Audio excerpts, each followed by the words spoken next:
Hello, and welcome to a new episode of the Awaken Together podcast. I'm Kat. I'm Jen.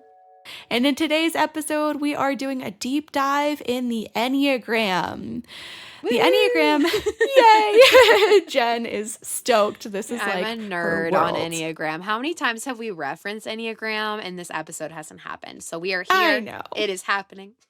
Overdue. We're so excited for it. So, if you're unfamiliar with the Enneagram, just to give you a little bit of info before I hand it off to Jen and she takes us away into another realm with it, Enneagram is a language rather than a personality quiz.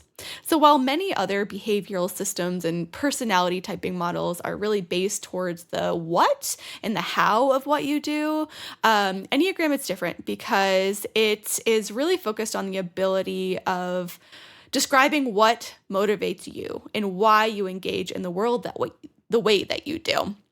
And Enneagram, it can help you figure out what things trigger you and understand that we all react disproportionately to different dynamics or different emotions, and it helps us understand why that is. It also helps us identify our reactive behaviors to stress, and it also points out that we have choices in how we respond. Absolutely. And I highly recommend, if you have never taken an Enneagram test, that you maybe pause the episode and go and take it so you know what your number is. That's going to help you as you go through this episode to kind of hear maybe what fits for you.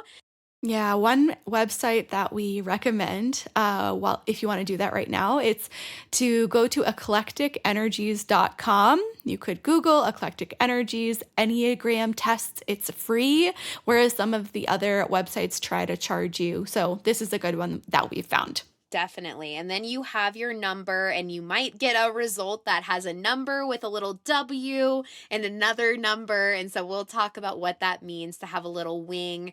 But whatever number comes first on your result, that is your main type. And I will explain what all of that means as we go along. But the Enneagram for me, I probably discovered it, I want to say about 4 years ago. And it was one of the first tools that I think really helped me see myself from an outside perspective. We talk a lot about self analysis and kind of figuring out why you do what you do, which is kind of dismantling the ego.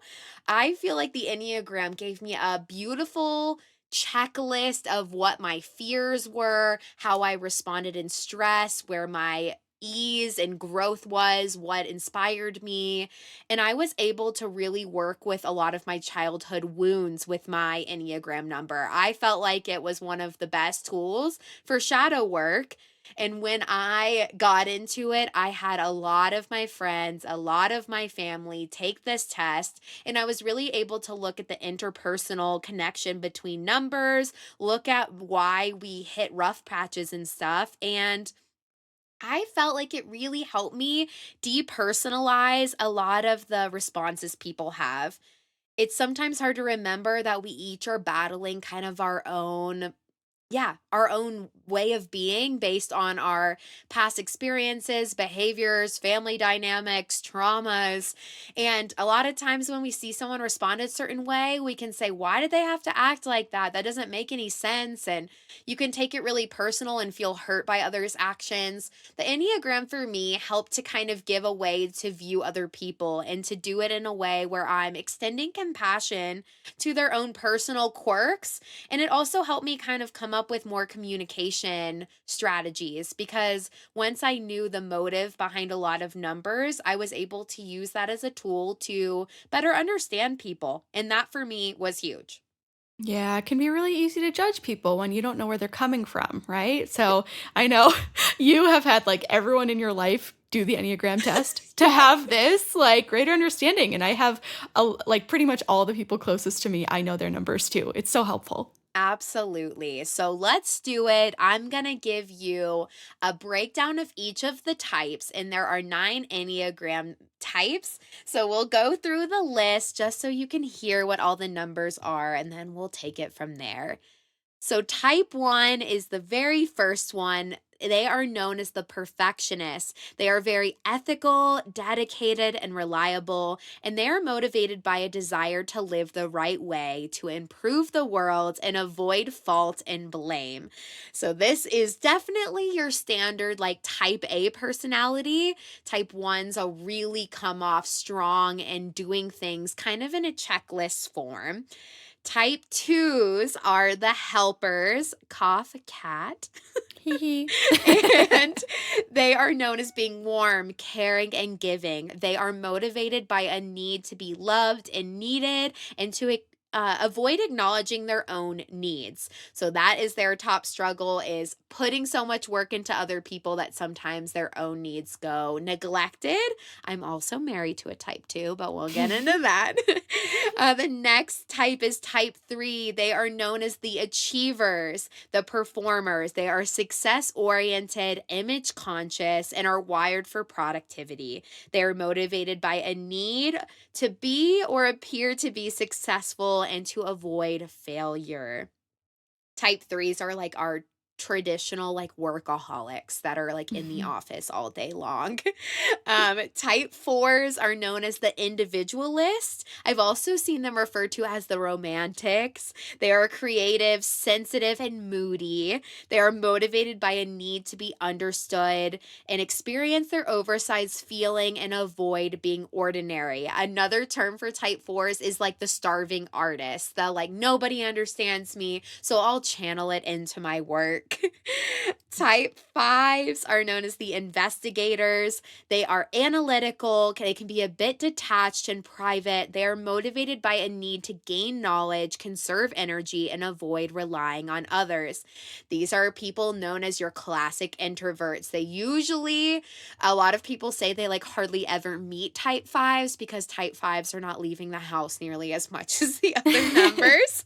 My dad's a type 5 and he has been in his room since 1962. Type 6s, this is me. They are the loyalists. They are committed, practical, and witty. They are worst case scenario thinkers who are motivated by fear and a need for security. So type 6s are most commonly your comedians. They have like that anxiety that they channel into like dark humor or sarcastic humor. That's usually your 6s, but underneath it is a pretty anxious temperament. Type 7s are the enthusiasts, fun, spontaneous, and adventurous. They are motivated by a need to be happy and plan stimulating experiences and to avoid pain. And type 7s, it's not just casual, they avoid pain, like they really avoid pain. Like if you even tried to talk to them about something deeper, they're the type that'll like, yeah, start turning up the music and just start dancing, like complete La la avoidant. la. Complete avoidant behavior, but they are so fun to be around because they will just completely not go into any of the dark side of things. Mm. Type 8s are known as the challengers. They are commanding, intense, and confrontational. They are motivated by a need to be strong and avoid feeling weak or vulnerable. Type 8s are known as your debaters. They're the people that often want to constantly provoke in some type of way, like ask you a question like, well, why would you think that? They're traditionally the ones that are going to kind of stir the fire in social settings. And then type 9, our final number, is the peacekeeper. They are pleasant, laid back, and accommodating. They are motivated by a need to keep the peace, merge with others, and avoid conflict. Type 9s are also kind of get the stereotype of being lazier. They need more recharge time than any other number, and they usually are found really trying to wind themselves down because they absorb a lot. So that Mhm. is the general overview of all the types, but I wanted to let you know that as you take the test, when you get that main number, there is a number that you'll get your main type. So let's use me as an example. I am a type 6. Well, with each number, you have a number that you mirror when you're going towards growth or ease, and then a number you become more when you're in a stressful situation. And it's really important to get to know both of those numbers as well, So, as you do kind of a deeper dive on what your own number is, and the Enneagram Institute is kind of the main site that'll pop up when you Google it. So, you can read about your main number, but I would also go on a deep dive into your growth number and your stress number. And we will review a little bit more of what that means in a little bit. But I also wanted to let you know about what wings are, because wings are something that'll come up often in your test result. So if you are a type 6 like me, you could be a wing 5 or a wing 7. So you can have a little bit of the number beside your number. So Kat's a type 2, she could have a wing 1 or a wing 3. She has a wing 3. And for me, I am a 6 wing 7. So I have a little bit of that 7 side. But your wings can kind of change out. You can kind of embody both of the numbers a little bit beside you. But often when you do your test, it'll tell you what your wing is most likely. And you're probably going to feel like, although you mainly have the energy of your main number, you probably feel that you embody a little bit of the qualities of that number next to you. Make Mhm. sense? Yes, thank you so much for explaining all of that. It's amazing just to like go through and hear, and I'm sure even like our listeners, as you're hearing these types, these numbers and the qualities to it, you might be considering people in your life already who you don't know like their numbers, and you're kind of like putting them, giving them, allocating them numbers because you can Absolutely.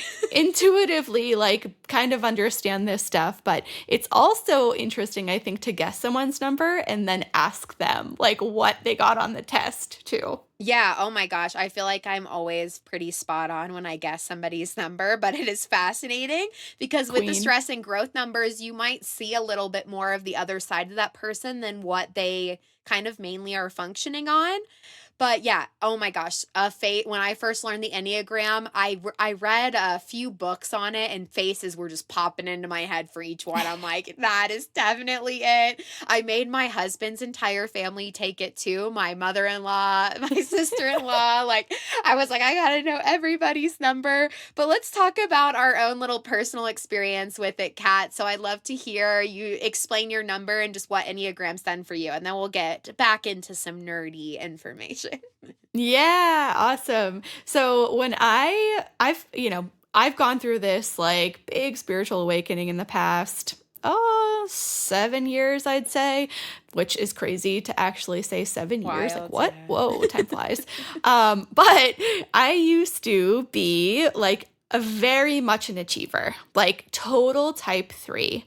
And then once I started like really understanding the way that I am, why I am the way that I am.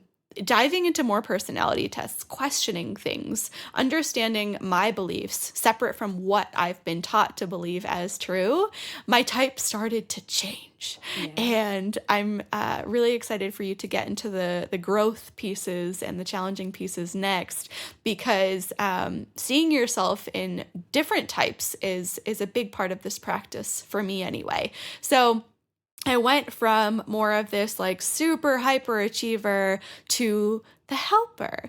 And I guess I've always kind of been the helper in some ways, but now like there's no question in my mind. And it's aligned with what I do in my career. It's aligned with how I show up in my friendships. And it helps me bring understanding of like, okay, my people pleasing tendencies are the way they are because of my Enneagram type. Like, my Enneagram type is that way because of the way I've been brought up and just all the things I've been taught in my conditioning. Yeah. So, So so you're a yeah. 2 wing 3 or maybe Uh even huh. a 3 wing 2 at some point in time. So you're kind of bouncing between those two numbers. So we'll Yeah. use Cat as an example for stress and growth, and I can share it in my own personal, and then I'll give us a nice list. So there is a theory, it's called soul child theory. It went around on a ton of Enneagram blogs and accounts, but it was really believed that, and I gotta chime this in too, best believe that people have done crossovers between Enneagram and astrology. That's a side boat. Well, we won't go there, but I love how it all like pieces together. But however your original soul blueprint was, they usually say that you probably started off in your younger childhood years as your number that you go to in growth. So when you check your Enneagram number, the arrow that leads to another number and it says in growth was probably more what you embodied as a child. So for you, Kat, that means you would have been a little bit more like a 4 as a kid, which type 4s are known as being, yeah, more independent on their own. They can be a little bit moody and temperamental, but they like to kind of find a sense of creativity and they really feel a strong sense of individuality. But somewhere along the way, maybe that side of you just was not getting rewarded enough, and you got a lot more rewarded for helping people. So you kind of settled more into the two. And yeah, maybe you got complimented a lot for what you did around the house, or thank you for helping me with that. Like, then that two kind of set in a little bit stronger. But for you, what you're trying to work back to is embodying a little bit more of the 4. So if we think of this in like inner child healing, you're kind of trying to go back to a place where, although you still are going to always love to help people and love to feel needed, you want to embody a little bit of that sense of individuality and find a link and passion for your creativity, and to let yourself spend that alone time to process emotions and stuff more, because for you, that chronic need to help people can start to interfere and take away from that sense of self that you deeply want to stay plugged in and tuned to. And then I when wish you Kat could get all see me because I'm just like nodding my head like nonstop, like, yup, uh-huh. Without even knowing me as a child, you are speaking it into wild. existence. Like, that's exactly how I was. I was a super creative kid and very independent, firstborn. And yeah, I remember thinking to myself, like, I'm going to show these people, I'm going to be famous one day, and they're all going to regret not like treating me well. And Such a like, type I 4. literally, yeah, had those thoughts. It's amazing. That's so great. And yeah, the really cool part is you when you are angry, you become an 8, and I am married to a type 2. So I know the type 2 so well.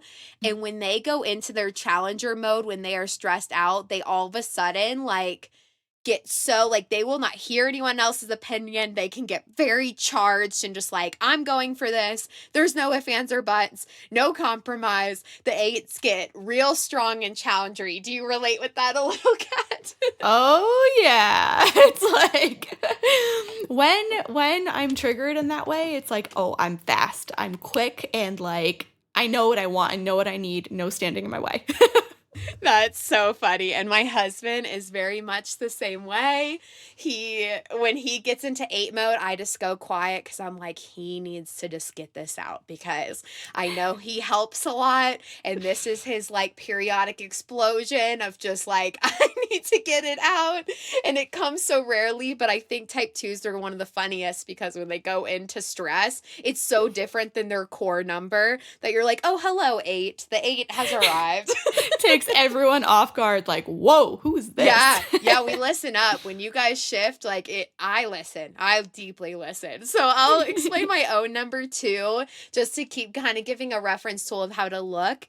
But I am a type 6, the loyalist, and I have a wing 7. And so I have a little bit of that enthusiast, adventurous type 7, which is like such a funny pair because I have this like kind of fear-based thinking. Like I'm always when I enter a space, I'm looking at what could go wrong. I'm very observant of my environment. I'm constantly over analyzing stuff. I am always in my head playing out scenarios. And then I have that little 7 wing, which will like make me do something spontaneous, like living out of my car for a year. Like that was my 7 wing. My 6 would have never done that. My 6 would have been like, this is stupid. This will put me behind for X amount of years. Like, that's where I really get into kind of a panic mode of the future. That's when my 6 is like really present. That 7 wing really helps me have like this kind of like fun, looser side. So I'm thankful for my type 7. But my number, when I am doing better, I become a 9. So 9s are the peacekeepers. So as a little Jen, I really was very good at keeping to myself. I definitely still had a lot. I think the 6 got kicked in pretty early for me. I started off relatively calm, but my family, somewhere along the way, I realized that I couldn't really stay in my own peace bubble because I needed to stay on top of things, and I was taught to fear every single thing around me. Like, be careful for that. Watch out for that. This is after you. This. So I had so many fear things pushed on me as a kid that I became my hyper vigilant little sick self. And now through yoga and meditation, I'm trying so hard to get back to honor my little peacekeeper self that just Mm. wants to sit and calm and doesn't need to think everything through, that can live more in the present. And I work on embodying that all the time. And then my number in stress is a type 3. And so that's the achiever. So, Kat, it's funny you have that little wing 3. When I get really stressed out, I used to be so bad about this, but I've really seen it shift. I don't think I go to my stress number anywhere near as much as I used to. I think I'm a lot better at reading my own cues. But when I become a 3, I start just like manically cleaning, manically Oh, yeah. like, yeah, trying to organize my life. Like it doesn't come from any efficiency. It's coming from like a place that makes no sense. Like I'll pull out like 10 of my planners, have them laying around me, and I'm just trying to find some dang sense of control. And that is Yep. what happens when I'm like at my breaking point. And so I've really tried, instead of doing that, to let myself rest, let myself like have a little more sense of calm. So it was actually really beautiful that I found the yoga path, especially for my Mhm. number, because I deeply needed something to bring me a deeper sense of peace. Oh, I hear that. It's like that nervous energy. The nervous system's just like, move, do. And then your inner self, you're just like, no, be, I peace. know. And you have that wing 3, and I know that we go into a good productive mode together as well. And Yeah. yeah, we can probably relate with our little our little 3 side. Oh, yeah. But let me go through each number just in case. This is definitely something that you can look into and reference, but just so you have it in this podcast episode, I'm going to go through each number and what number it goes to in stress and what number it goes to in growth.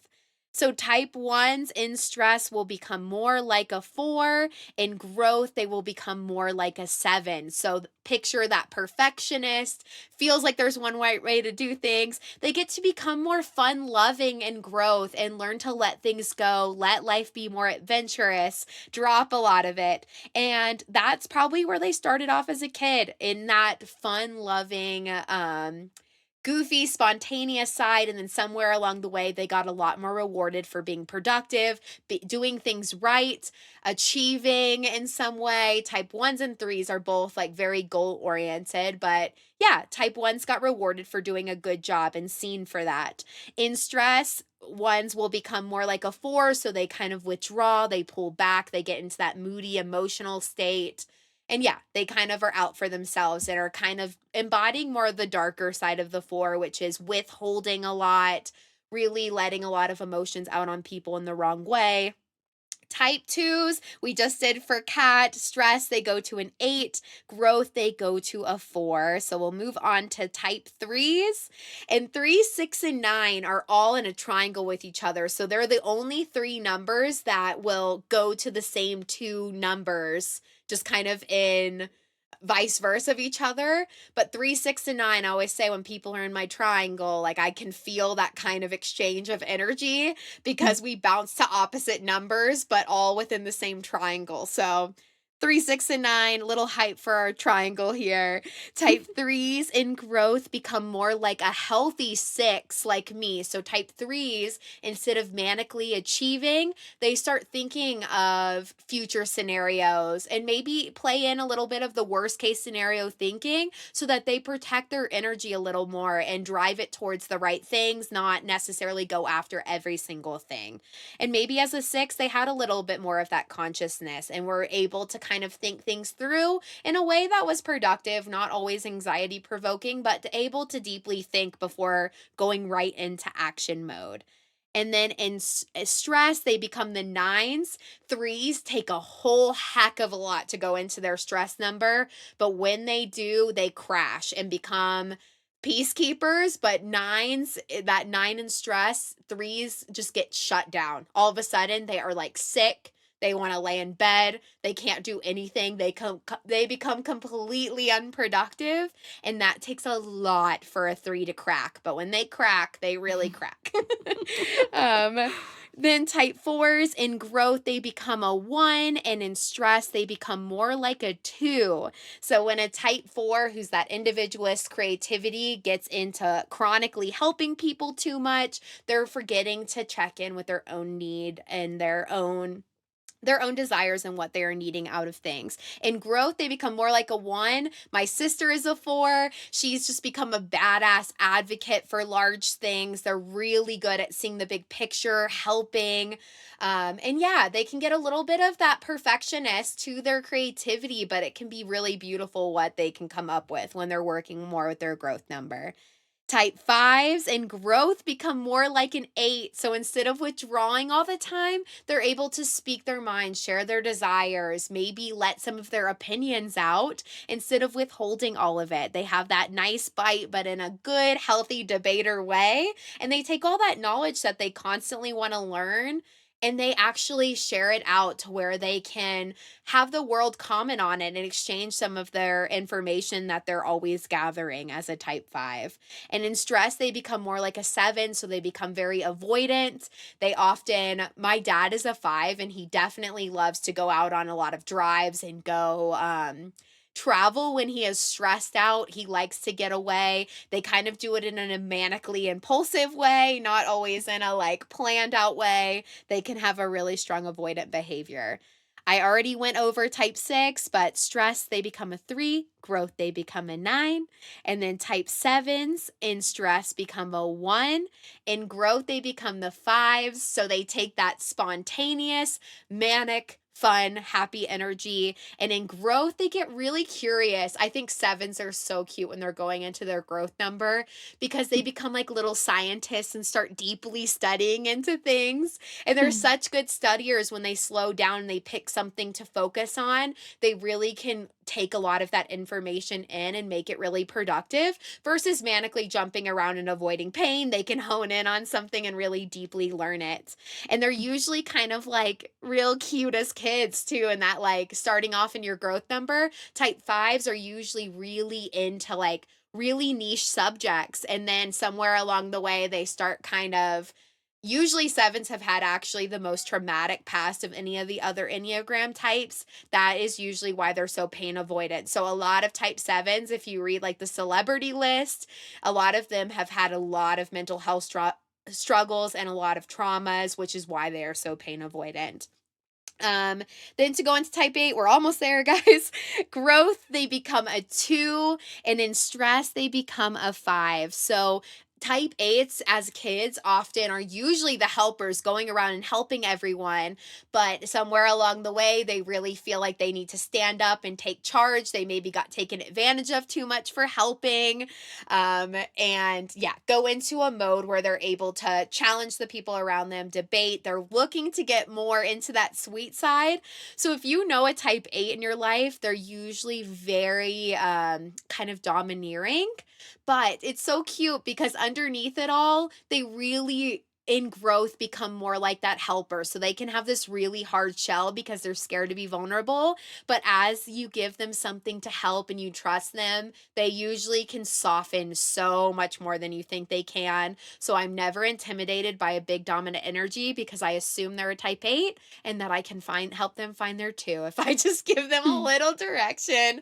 I have definitely a lot of type 8s in my life. And so I like the little bite at first. And then there's a nice gooey center. And then Aw. finally, our type 9s, when they are stressed out, I have multiple best friends who are type 9s. When they are stressed out, they become a 6 like me, except in all the wrong ways. Like that fear-based thinking is not productive. They will tell you every possible thing going wrong in the world, and they hardly can function because of how much they are taking in. So when they are stressed, they're like telling you every single thing bad and they just can't get out of it. So you have to really pull those 9s out when they go into their stress mode because the worst case scenario thinking, which is already kind of a hard number, it's hard to be a type 6, but to go there and stress is taking that shadow side of the 6 and embodying it, and I have a lot of friends that I'm like, "Uh-oh, we're in a dark place." They're telling they're going deep, so I have to drag them out.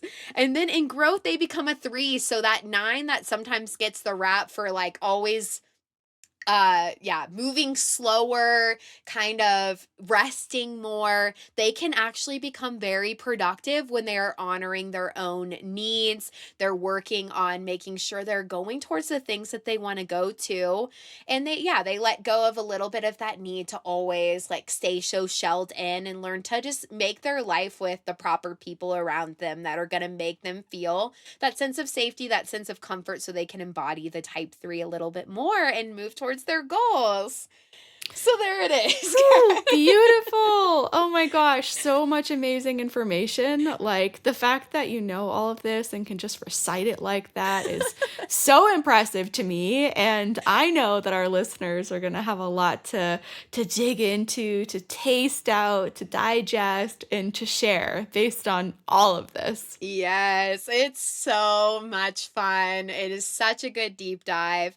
And it's so interesting because once you know your base number, you can go on the Enneagram Institute and kind of I recommend reading all of the numbers. I think it's just super interesting, but you can look at what your number looks like when it's doing better, what your number is going to kind of mirror as it's looking worse, and you're kind of in a I'm not taking care of myself place.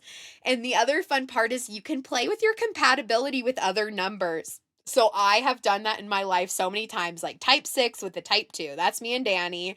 Hmm. Such a funny read. And when I searched the compatibility on the Enneagram Institute between our types, it basically gave me a list of every single thing that me and Danny fight over, which is just so funny. Like it was the exact power dynamic that we struggle with. And so that deeply helped with communication. And I also ran my number with my mom's number, my number with my sister's number, my dad's number. And yeah, it was childhood healing in a way that I would have never thought. And it really helped me let go of a lot of shit from my past. And I do think that with all of these personality tests, it's really good to get a view of yourself. I think it's also important that we don't over identify so much with our number that we don't continuously do the work to kind of unlearn ourselves. Because as Mhm. we share on this podcast all the time, the reason I think Enneagram can kind of be spiritual is you're working on unlearning. You're learning to help unlearn and let go of some of those things you maybe picked up all along the way.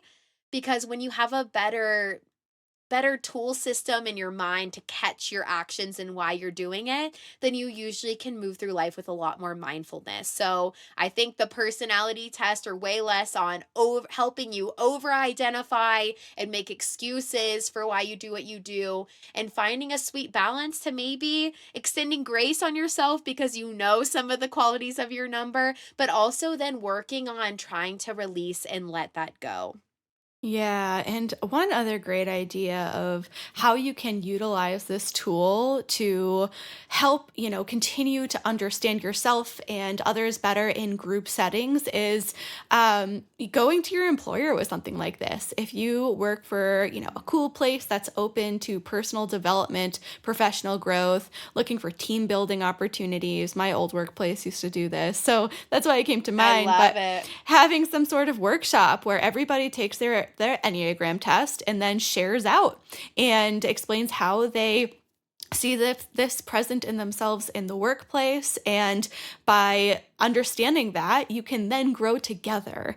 And by understanding what someone else is really skilled at, you can delegate different tasks that way. So just another idea in case you are, responsible, or if your management has things like this that they're always looking for. I love that. That would be absolutely amazing. I pretty much make every coworker take it anyway. I would really love that. The other like such, oh my gosh, I think it is so funny. I don't go on Facebook hardly at all anymore, but I do deeply miss this about Facebook. I followed so I'll tell you which ones honestly. I follow the type 1 page, I follow the type 6 page, I follow the type 2 page and the type 9 page. And they have like giant groups. And so you can follow your Enneagram group on Facebook, and it's like the type 1 group and what they talk about is so high level and so nerdy. And then the type 2 group is always like telling each other, like, love you guys. They're just so lovey. Wait, that's And hilarious. Danny always shows me memes from the type 2 group, and it's like memes that I would not think are funny, and it's just like some joke about over people pleasing, and Danny just Oh like my God, Danny I'm joining responds. this. Danny responds. You'll probably see Danny on there. He Amazing. loves it, and it's just all these little jokes about overextending yourself. And then the type 9 group is the funniest of them all. I'm not kidding, because they all probably spend the most time on the computer because they're way more, usually nines are like resting. They like love to rest. So all of Mhm. their memes are so good about anyone. Like I saw one time this girl commented, she's like, anyone else been in bed a couple days? And there was like 300 comments like, yeah, like what you guys do? This group is cracking me up. Like That's they're so just out funny. resting in the world. And one of my closest friends who learned she was a 9, it felt so good for her to learn that there's like a whole group of people that need double the recharge time. And she loved Mhm. that for herself. And finding that group to connect with was huge for her. My type 6 group is very, very funny. And we also are like always worried about something. There's like an equal balance of wit and anxiety in the type 6 group, like either a problem or we're like, yeah, trying to make light of it. Also, 6s are always trying to, yeah, figure things out. 6s most commonly mistype as helpers because we do want to figure out how to help people, but it's kind of more for the motive of moving through life with less anxiety and kind of knowing the inner workings of everyone. So there's a lot of deep dives on the 6 page of like, what would you guys do about this? What would you do about this? And I'm like, I love it.